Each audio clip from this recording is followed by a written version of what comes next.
Hello, I'm Dr. Geoff Daniel, geriatric psychiatrist with the Waypoint outreach team and on the SGS leadership team. Today I want to wish you happy Mental Health Awareness Week. And in the spirit of Mental Health Awareness Week, I want to emphasize that it's important to push forward education and push back stigma. In our communities with our older adults, this includes advocating for the needs of the older adult and ensuring that we don't have blind spots. You see, in my experience, mental health forgets geriatrics, and geriatric healthcare forgets mental health.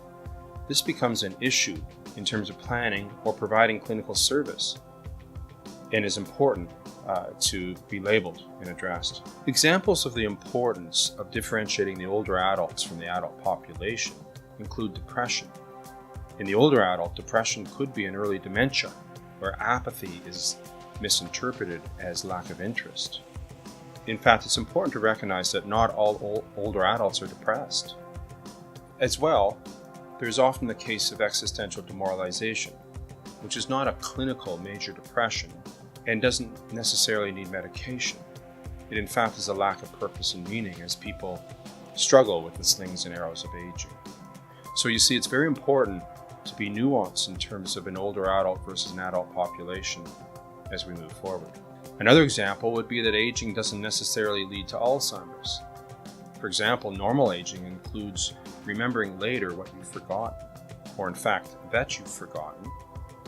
And a decrease in verbal fluency to some extent is normal. North Simcoe Muskoka SGS addresses this by formally partnering with geriatric psychiatry and geriatric medicine.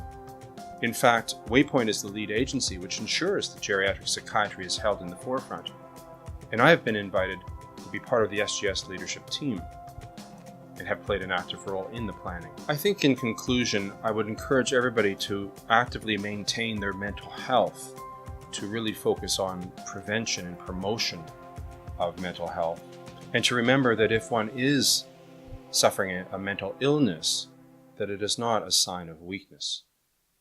Thank you.